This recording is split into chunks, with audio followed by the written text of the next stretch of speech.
10 लाख लोग निकल करके आ जाते हैं, कहते हैं कि आरक्षण बंद कर दिया जाए। आखिर उस कविता को मैं क्यों कहने की कोशिश करता हूँ, मनजीत सिंह अवतार को मनजीत सिंह अवतार बनाने वाली अगर कोई कविता आती है तो वो आरक्षण की कविता आती है, क्योंकि जब 7 समुद्र पार वो कविता मेरी पहुंच जाती है तो वहां हार्वर्ड यूनिवर्सिटी से डॉक्टर रविंद्र रवि का फोन आता है और वो कहते हैं कि मंजीत भाई पिछले 20 साल में मैं अपनी खून की कविता पहली बार सुनूंगा। और उन्होंने जब वो कविता सुनी, और मित्रों कविता जब आपको शब्द एक तरीके से आपको लगेगा कि हाँ आपको अपने मंच की एक कविता आपको मिलने की कोशिश हुई है, वो कविता आरक्षण की कविता। मेरी आवाज बिल्कुल बेकार हो चुकी है, लेकिन बाबा साहब की मेहरबानी से आवाज इतनी तेज निकल रही है कि आपका समर्थन और होगा तो शायद आवाज और ज्यादा तेज होगी, इसलिए बजा दो।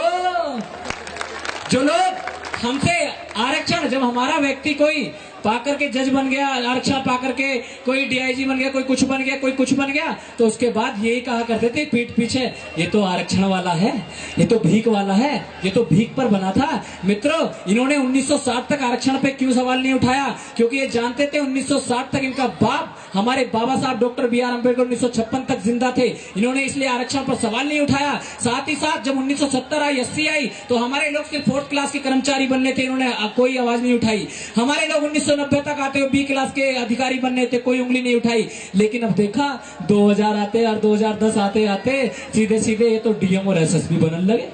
तो तब इन्होंने सोचा कि अब ये आरक्षण हमें भी चाहिए। जब इन्होंने हमें भिखारी कहा और आज वही लोग आरक्षण मांग के 2 पंक्ति देता हूँ और आपका महोत्सव देखना चाहता हूँ कि आप मुझे कितनी देर सुनना चाहते हैं कि अजब निराले लोग देश में तकती अपनी टांग रहे, अजब निराले लोग देश में तकती अपनी टांग रहे, अजब निराले लोग देश में तकती अपनी टांग रहे, हमें भिखारी कहने वाले आज भी क्या मांग रहे।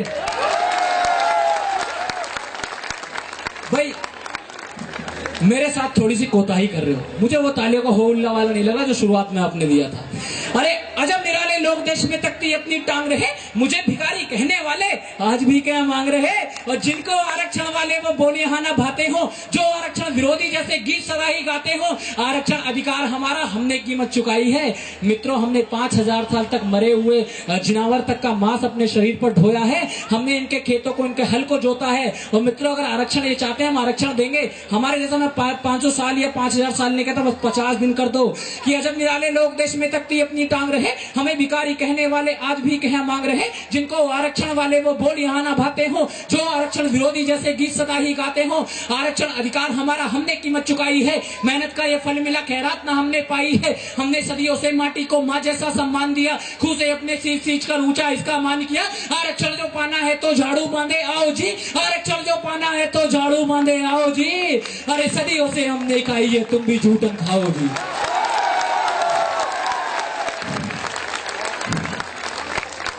अजब निराले लोग देश में तकती अपनी टांग रहे, हमें भिखारी कहने वाले आज भी क्या मांग रहे। जिनको आरक्षण वाले वो बोलियाना भाते हो, जो आरक्षण विरोधी। और एक बात कहने की कोशिश करता हूँ, आज भी 70% महिलाएं हमारे समाज की उस काम को करती हैं। हम आरक्षण त्याग देंगे अपने समाज की एक भी महिला ऐसे कार्य को करने के लिए सोचिएगा, तब हम आरक्षण त्याग देंगे कि अजब निराले लोग देश में तकती अपनी टांग रहे, हमें भिखारी कहने वाले आज भी क्या मांग रहे। और ताड़न के अधिकारी हम हैं, तुमने ही बतलाया था। इन्होंने तो कहा था ढोर गवार शूद्र पशु नारी, ये सब ताड़न के अधिकारी। अर्थात ढोर आप जानते हैं जिनावर को कहते हैं, गवार गांव का व्यक्ति जो होता है, ढोर गवार शूद्र आप जो बैठे हुए हैं सब लोग, और नारी मतलब महिला शक्ति कि इन्हें जितना ताड़ा जाए जितना लगाम में रखा जाए उतना कम है। कि ताड़न के अधिकारी हम हैं, तुमने ही बतलाया था। जात पात का भेदभाव भी तुमने ही सिखलाया था। ताड़न के अधिकारी हम आरक्षण त्याग देंगे। अरे ताड़न के अधिकारी हमें तुमने ही बतलाया था। जात पात का भेदभाव भी तुमने ही सिखलाया था। अपने और हमारे बीच के अंतर को तुम भरवा दो, अपने और हमारे बीच के अंतर को तुम भरवा दो, अपने और हमारे बीच के अंतर को तुम भरवा दो। अरे अपनी माँ बहनों से तुम भी घर घर पोछा करवा दो।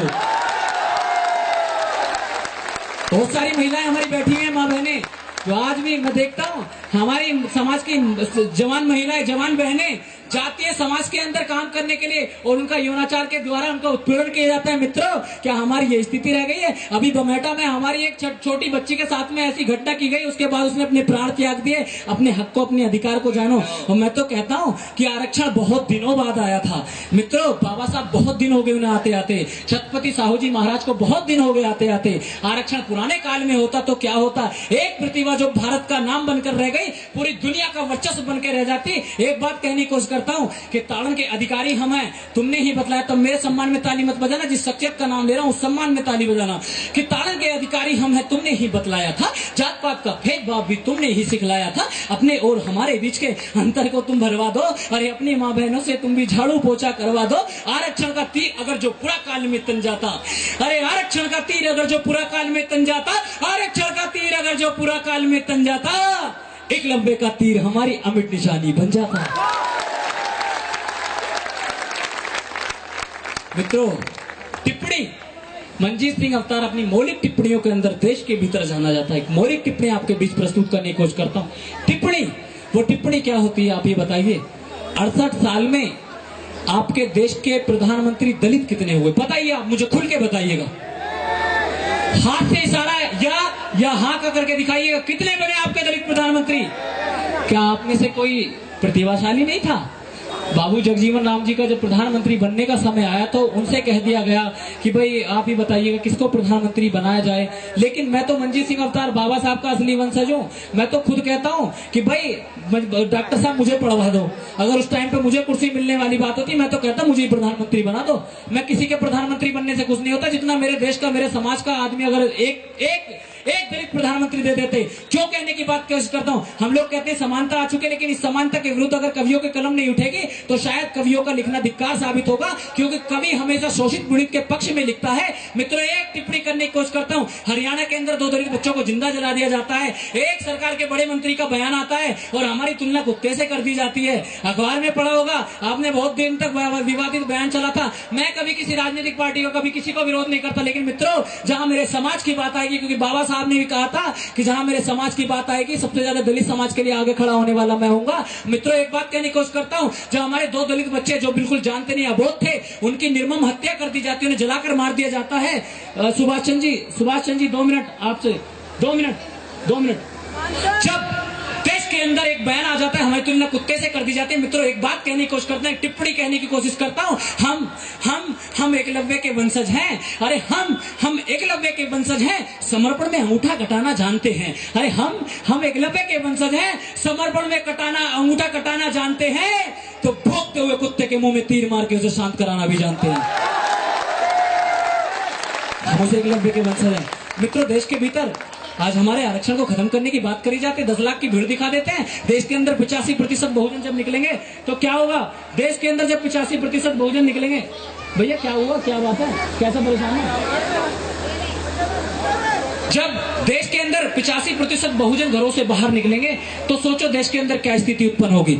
मित्रों, ये 10 लाख की भीड़ दिखा करके डराने की कोशिश करते हैं। मैं बात कहने की कोशिश करता हूँ, मेरी पंक्ति अच्छी लगे समर्थन दीजिएगा, क्योंकि हमें टीवी और बीबी में नहीं रहना है। क्या बात में रहना है कि हम जो जागे, अरे हम जो जागे अपना तुम वो वंश तक ना पाओगे। हम जो जागे, अरे अपना तुम वो वंश तक ना पाओगे। अब की जो हुंकार भरी तो मिट्टी में मिल जाओगे। हम जो जागे अपना तुम वो वंश तक ना पाओगे, अब की जो हुंकार भरी तो मिट्टी में मिल जाओगे। वो अभी तक तो अपना एक अम्बेडकर ही भारी है।